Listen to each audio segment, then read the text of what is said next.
Bonsoir Fabien. À l'approche des beaux jours, le grand classique est de commencer un régime pour être au top en maillot de bain sur les plages. Les exercices physiques aussi sont importants, j'imagine. Il n'y a pas que le régime ? Oui, c'est une combinaison des deux, c'est essayer d'avoir une meilleure hygiène de vie pour être en forme, pour être en bonne santé et puis pour se sentir bien dans son maillot pour cet été. Est-ce que pour les personnes qui ont hiberné cet hiver, autrement dit qui n'ont pas fait de sport et qui se sont laissés aller, est-ce qu'ils peuvent reprendre des activités physiques comme ça d'un seul coup ou il faut y aller crescendo ? Alors, ils peuvent reprendre, mais il va falloir y aller, comme vous le dites, progressivement, c'est-à-dire qu'il va falloir démarrer avec des choses qui ne vont pas être trop intenses et plutôt d'essayer d'être bien régulier et progressivement d'augmenter l'intensité pour pouvoir arriver à quelque chose de plus sportif, plus physique. Et quel type d'exercice vous conseillez ? La première chose, je dirais, ça va être la marche. C'est l'exercice numéro 1, sauf problème spécifique qui va vous empêcher de faire de la marche. Et dans ces cas-là, vous irez plutôt vers de la natation. Mais vraiment, pour tout un chacun, la première chose, ça va être de marcher. De marcher sur un sol, pas forcément uniquement en ville, aussi un petit peu un sol irrégulier, aussi voir peut-être un petit peu de montée, un petit peu d'escalier, un petit peu de montagne, pour pouvoir commencer à réenclencher la machine. Parce que la marche, ça va vous faire travailler le cardio, les muscles de vos jambes, les muscles de vos fesses, vos abdos et même les muscles des bras. Quelle est la fréquence que vous conseillez ? Combien de fois par semaine ? Combien de temps les exercices doivent durer ? Pour quelqu'un qui reprend, je dirais, ça serait bien de commencer par faire 3 fois 15 minutes par semaine.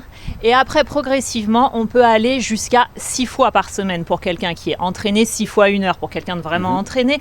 Mais de trouver, en fait, qu'est-ce qu'on va pouvoir garder dans le temps. Donc, de ne pas forcément se lancer sur 1 heure intensive le lundi, 1 heure intensive le mardi, pareil le vendredi, et puis abandonner au bout de 10 jours ou 15 jours. Ça, c'est un grand classique, oui.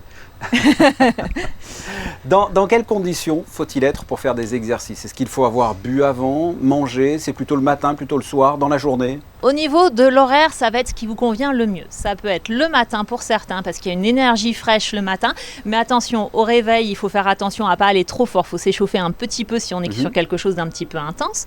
Ça peut être en fin de journée. Fin de journée, je dirais attention, pas au-delà de 2 heures avant le coucher, parce que si vous faites quelque chose de physique, si vous courez, si vous soulevez des poids, après vous risquez d'avoir du mal à vous endormir. Exactement. Et on perdrait quand même une partie du bénéfice. Au niveau de l'hydratation, ça se gère aussi dans les 24 et 48 heures avant votre séance.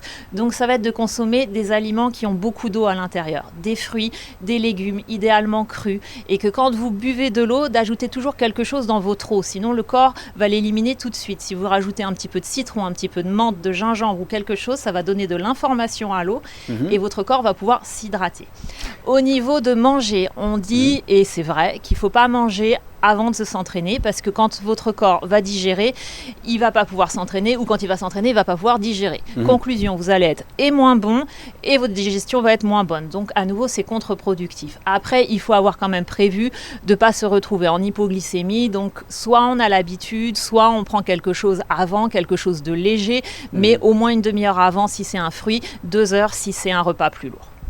Vous enseignez également le yoga, il me semble. Quels sont les bienfaits du yoga ?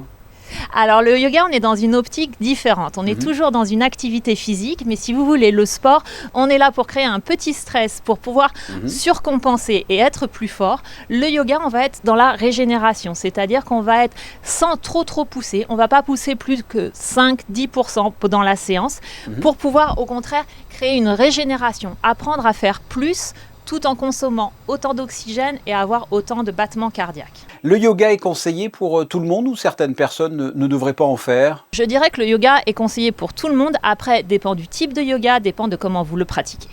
J'imagine que l'équilibre de vie est important aussi. Il n'y a pas simplement que les activités physiques. Qu'est-ce que vous nous conseillez en ce qui concerne l'hygiène de vie de façon générale ?